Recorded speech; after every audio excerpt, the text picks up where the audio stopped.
जी, बिस्मिल्लाहिर्रहमानिर्रहीम, अस्सलाम वालेकुम। एक ताज़ा तरीन वीडियो के साथ हाज़िर हूँ। इस वीडियो में हम बात करेंगे जो आने वाला बजट है 2026-2027, इसके प्रॉपर्टी के ऊपर क्या असरात होंगे। इसमें कुछ कुछ सजेशंस रखेंगे। कुछ मैं आप हज़रात से गुज़ारिश करूँगा जो मेरी वीडियोज़ को देखते हैं, गौर से सुनते हैं मेरी बात को। आपकी आरा भी हमें चाहिए होगी, कमेंट सेक्शन में आप अपनी राय दे सकते हैं। आपकी जो भी राय होगी मुतलका अथॉरिटीज़ तक मैं पहुँचाने की पूरी कोशिश करूँगा, और कोशिश करूँगा उनको साथ रख के हम एक फाइनल वीडियो हम बनाएँगे जिसके ऊपर आने वाले बजट के लिए हम कुछ तजावीज़ और कुछ बातें हम उसमें रखेंगे, और आला अथॉरिटीज़ लाइक डीएच अथॉरिटीज़ को भी हम भेजेंगे, और government of Punjab, central government को भी भेजेंगे, और कोशिश करेंगे कि हमें एज़ ए स्टेक होल्डर इसमें शामिल किया जाए और इसके ऊपर हमारी जो राय है उसको अहमियत दी जाए। सबसे पहले मैं बात करूँगा इस वक्त डीएचए लाहौर या सबब की जो प्रॉपर्टीज़ है उनके ऊपर कौन कौन से टैक्सेस इस वक्त लग रहे हैं। अगर आप पीछे 3 साल या 4 साल पीछे चले जाएं उसको और आज को अगर कंपेयर करते हैं तो टैक्सेस आलमोस्ट कोई 5-6 टाइम्स ज़्यादा हो चुके हैं। लाइक अगर हम पंजाब गवर्नमेंट के टैक्सेस की बात करते हैं तो एक प्रॉपर्टी जब परचेज़ की जाती है, जो परचेज़र है वो सबसे पहले तो डीएचए में जो प्रॉपर्टी ट्रांसफ़र कराता है, डीएचए के चार्जेस पे करता है, उसके ऊपर मैं बाद में आऊँगा। सबसे पहले मैं आपको पंजाब गवर्नमेंट के टैक्सेस की बात कर रहा हूँ। स्टैम्प ड्यूटी पे करते हैं, जो कि 1% है। उसके अलावा एक टैक्स है टीटीआईपी। अब टीटीआईपी की डिटेल मैं बाद में आपको बताता हूँ कि ये क्या है और ये आया हमारी डीएचए लाहौर की प्रॉपर्टीज़ पे होना चाहिए या नहीं होना चाहिए। दूसरे नंबर पे फिर एंड पे आके बाकी मुतल्लिका टैक्सेस जो भी होते हैं टाउन्स के और सारे वो करके आपकी रजिस्ट्री कंप्लीट होती है। जबकि डीएचए लाहौर में जो है ना वो रजिस्ट्री का प्रोसीजर नहीं है। ये जो टीटीआईपी टैक्स है ये लगता है उन एरियाज़ में जहाँ पे आपने एक प्रॉपर्टी की रजिस्ट्री करवाई और उस रजिस्ट्री को आपने सब रजिस्ट्रार के पास भेज दिया पास होने के लिए। उसके लिए टीटीआईपी टैक्स लगता है और एक रजिस्टर्ड डॉक्यूमेंट जो कि सब रजिस्ट्रार तैयार करता है वो तैयार करके तो वो परचेज़र को दे देता है। जबकि डीएचए लाहौर में मेरी सजेशन ये है कि यहाँ पे कोई रजिस्ट्री नहीं होती। डीएचए लाहौर का अपना एक ट्रांसफ़र लेटर है जो डीएचए इशू करता है, उसके ऊपर सिर्फ 1% स्टैम्प ड्यूटी होनी चाहिए।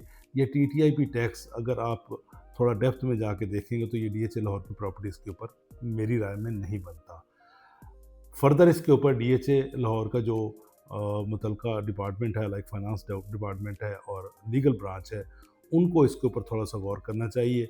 मेरी ये सजेशन है डीएचए हायर अथॉरिटीज़ को कि ये टीटीआई के ऊपर ना थोड़ा सा ये डिटेल से एक सेशन करें और अपने लोगों से कहें कि इसके ऊपर इसको देखें कि आया डीएचए लाहौर की प्रॉपर्टीज़ के ऊपर ये होना चाहिए या नहीं होना चाहिए। उसके बाद हम आते हैं सेलर के ऊपर। अब सेलर के ऊपर डिफरेंट किस्म के टैक्सेस लाइक आपका जो सेंट्रल गवर्नमेंट का टैक्स है 236C, वो 4.5% सेलर ने वो पे करना है। उसके अलावा एक डीएचए लाहौर की प्रॉपर्टीज़ के ऊपर एक पंजाब गवर्नमेंट का एक नया टैक्स लग गया हुआ है जिसको हम पीएसटी कहते हैं, पंजाब सेल्स टैक्स। अब एक प्रॉपर्टी के ऊपर डबल डबल एक ही डिपार्टमेंट के जो टैक्स हैं, एक तो वो बहुत ज़्यादा है, दूसरा वो पीएसटी जो है ना वो डीएचए लाहौर की प्रॉपर्टीज़ के ऊपर नहीं होना चाहिए क्योंकि बहुत ज़्यादा टैक्स ऑलरेडी सेलर पे कर रहा है जो कि 4.5% है। इसी तरह हम बायर की बात करते हैं, जब बायर प्रॉपर्टी खरीद रहा है तो डीएचए लाहौर की जो ट्रांसफ़र फ़ी है, मेंबरशिप है, बाकी जो चार्जेज़ है वो अलग पे करते हैं, और पंजाब गवर्नमेंट का और सेंट्रल गवर्नमेंट के जो टैक्सेस हैं वो बहुत ज़्यादा है। आने वाले बजट में इस चीज़ को मद्देनज़र रखना चाहिए गवर्नमेंट को कि इसके ऊपर ये नज़रसानी करें। वो नज़रसानी इसलिए ज़रूरी है कि अगर हम ट्रांज़ैक्शन की बात करते हैं और टर्नओवर की बात करते हैं, आप 2022 में चले जाएँ तो उस वक़्त जो टर्नओवर मिसाल के तौर पे एक दिन में डीएचए लाहौर पे हम बात करते हैं कि ट्रांज़ैक्शन कितनी हो रही थी। एक दिन में जो ट्रांसफ़र की रेशो थी ना, वो थी तकरीबन 100 से लेके 135 से 140 ट्रांसफ़र डेली हो रही थी। उस वक़्त टैक्सेस क्या थे और रेवेन्यू क्या जनरेट हो रहा था, वो आप अगर कैलकुलेट करेंगे, तो टैक्सेस बहुत कम थे, लेकिन जो जनरेशन ऑफ रेवेन्यू थी, वो आज की निस्बत बहुत ज़्यादा थी। मतलब बहुत ज़्यादा थी, मतलब ये नहीं है कि थोड़ा बहुत फ़र्क है, अरबों में फ़र्क निकलता है। उस वक़्त जो टैक्सेस थे, वो गवर्नमेंट उस वक़्त की जो गवर्नमेंट है, उन्होंने एमनेस्टी के साथ-साथ टैक्सेस फ़िक्स कर दिए थे। थोड़ा फेयर मार्केट वैल्यू बढ़ाई। आप भी बेशक उसको फेयर मार्केट वैल्यू को आप मार्केट रेट के करीब ले आएँ, कोई इश्यू नहीं है।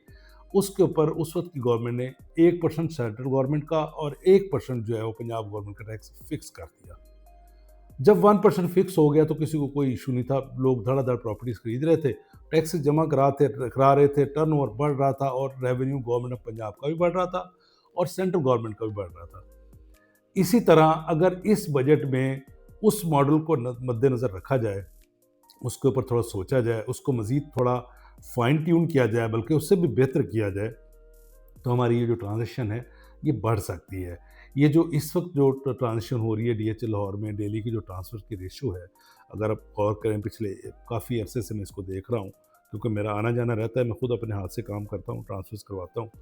इस वक़्त जो एवरेज ट्रांसफ़र है, if I am not wrong, तो वो 30-35 इससे 5 ज़्यादा या 5 कम हो सकती हैं, इससे ज़्यादा की रेशियो नहीं है। उसी तरह से डीएचओ को रेवेन्यू आ रहा है इस ट्रांज़ैक्शन के ऊपर, सेम इसी तरह पंजाब गवर्नमेंट को रेवेन्यू जा रहा है और सेंट्रल गवर्नमेंट को रेवेन्यू जा रहा है।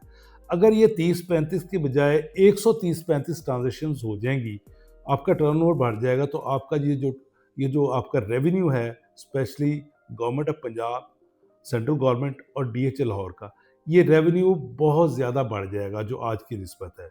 मतलब 30-35 ट्रांज़ैक्शन के ऊपर जो रेवेन्यू आ रहा है, वो इस वक़्त बेशक टैक्सेस की रेशियो बहुत ज़्यादा है, लेकिन वो टैक्सेस जो इकट्ठे हो रहे हैं, जो अमाउंट सम अप होती है, वो बहुत कम है। अगर ये ट्रांज़ैक्शन बढ़ेगी, इन टैक्सेस के ऊपर थोड़ा-सा आप नज़रसानी करेंगे, इनको देखेंगे और ये ट्रांज़ैक्शन बढ़ेगी, तो ऑटोमैटिकली आपका रेवेन्यू बढ़ेगा, नंबर 1। नंबर 2, ओवरसीज़ पाकिस्तानीज़ के लिए थोड़ी-सी आपको आसानी पैदा करनी चाहिए। देखिए, जो बंदा बाहर बैठा हुआ है, वो अपना पैसा पाकिस्तान में भेजता है, यहाँ पे प्रॉपर्टी खरीदता है। जब वो प्रॉपर्टी बेचने के लिए आता है, तो उससे हम 4.5% स्टेट में सबसे पहले तो हम सेंट्रल गवर्नमेंट का कैपिटल गेन टैक्स उससे डिमांड कर लेते हैं।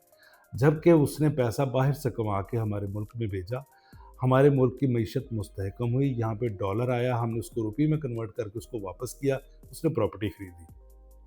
उसके ऊपर इस टैक्सेशन के ऊपर थोड़ा आप उसको बेहतर करें। मेरी जो राय है वो ये है कि ओवरसीज़ पाकिस्तानीज़ जो हैं, उनके ऊपर जो कैपिटल गेन टैक्स है, वो 1% से ज़्यादा नहीं होना चाहिए। सेम इसी तरह जब वो प्रॉपर्टी खरीदने आते हैं और हमारे मुल्क में वो डॉलर भेजते हैं, जब वो प्रॉपर्टी खरीदते हैं, तो गवर्नमेंट को चाहिए जो परचेज़र का टैक्स है, जो 236 के है, वो ओवरसीज़ पाकिस्तानीज़ के लिए ज़ीरो होना चाहिए। सिर्फ डीएचए अपने चार्जेस ले और उनके नाम प्रॉपर्टी ट्रांसफ़र कर दे। इस तरह थोड़ा ओवरसीज़ पाकिस्तानीज़ के लिए भी हौसला अफ़ज़ाई होगी, बाहर से पैसा आएगा। गवर्नमेंट पाकिस्तान से मैं मुखातिब हूँ। देखिए, इस वक़्त हमारे पास जो बल्क में जिस चीज़ के अगेंस्ट डॉलर आ सकता है या फ़ॉरेन करेंसी आ सकती है, हमारी रेमिटेंसेस बेहतर हो सकती है, वो सिर्फ रियल एस्टेट है। रियल एस्टेट की छोटी से छोटी ट्रांज़ैक्शन डीएचए लाहौर की अगर हम करते हैं, एक आम ट्रांज़ैक्शन में ना जो कम से कम $100,000 जो है वो आम बात है। $1,00,000 जो है वो आपके स्ट्रेट अवे एक क्लिक पे आपके ख़ज़ाने में आता है। यहाँ से आप ₹5 देते हैं और यहाँ वहाँ जो ओवरसीज़ पाकिस्तानी है, यहाँ पाकिस्तान में प्रॉपर्टी खरीद लेता है। ये एक छोटी ट्रांज़ैक्शन है। जबकि अगर हम $1,00,000 की कोई शिपमेंट भेजते हैं, कोई एक्सपोर्ट करते हैं, तो उसका प्रोसेस मिनिमम बहुत फ़ास्ट ट्रैक पे भी चले ना, तो 4 से 5 महीने के बाद वो डॉलर आपके अकाउंट में आते हैं। जबकि प्रॉपर्टी खरीदने के लिए एक कॉल पे स्टेट एजेंट से बात हुई ओवरसीज़ पाकिस्तानी की, उसने डिसाइड किया कि जी मुझे ये प्रॉपर्टी खरीदनी है। एक क्लिक पे 100,000 या इससे ज़्यादा डॉलर आपके अकाउंट में फौरी तौर पे ट्रांसफ़र हो गए। तो मेरी ये सजेशन है, एक तो हमारी मईशत बेहतर होगी इससे, आप टैक्सेशन के ऊपर थोड़ा-सा गौर कीजिए, इसके ऊपर नज़रसानी करें, इसको कम करें ताकि टर्नओवर बढ़े, आपका रेवेन्यू बढ़े। सेम इसी तरह मैं डीएचए लाहौर की हायर अथॉरिटीज़ से भी रिक्वेस्ट करूँगा कि पिछले 2-3 साल में ये जो इंक्रीज़ आई है, स्पेशली सेलर्स के ऊपर नॉन यूटिलाइजेशन चार्जेस जो बढ़ाए गए हैं, इसके ऊपर थोड़ी नज़रसानी की जाए। पहले सालों में ये होता था कि हर साल की जो स्लैब होती थी, उस हिसाब से आप ड्यूज़ लेते थे। लेकिन इस दफ़ा जो हुआ है, वो स्लैब किसी को समझ नहीं आ रही कि स्लैब है क्या है? कि जो प्लॉट कोई 10 साल पहले का किसी ने लिया हुआ है फेज़ 6 में, उसके जब हम चार्जेस डीएचए से मालूम करते हैं, तो पता चलता है जी 25 लाख का वाउचर बन गया है, जिसमें 20 लाख आपके ये नॉन यूटिलाइजेशन चार्जेस हैं। मेरी गुज़ारिश है डीएचए हायर अथॉरिटीज़ पे कि इसके ऊपर थोड़ी नज़रसानी करें, इसको देखें, क्योंकि सेलर के साथ बड़ी ज़्यादती है। एक तो वो डीएचए के ड्यूज़ बहुत ज़्यादा हो गए हैं, उसके ऊपर गवर्नमेंट ऑफ पाकिस्तान में उसके ऊपर जो है ना, वो 2 टैक्स लगा दिए हैं। एक पंजाब गवर्नमेंट ने, जो कि वो पीएसटी है, वो डीएचए से ही उसका वाउचर बनता है। दूसरे नंबर पे 4.5% टैक्स जो है ना, वो गवर्नमेंट उससे चार्ज कर रही है। ये मेरी कुछ तजावीज़ हैं। मेरी आपसे गुजारिश है गवर्नमेंट ऑफ पाकिस्तान से, गवर्नमेंट ऑफ पंजाब से और डीएचए हायर अथॉरिटीज़ से कि इसके ऊपर थोड़ा नज़रसानी करें, देखने वालों से मेरी गुज़ारिश ये है कि अगली आने वाली वीडियोज़ में हम इसके ऊपर मज़ीद बात करेंगे। उस वक़्त तक आप अपनी राय हमें दे सकते हैं। आपकी आरा मैं हायर अथॉरिटीज़ पर तक पूरी तरह पहुँचाऊँगा और हमारे लिए इसकी बड़ी अहमियत है। शुक्रिया।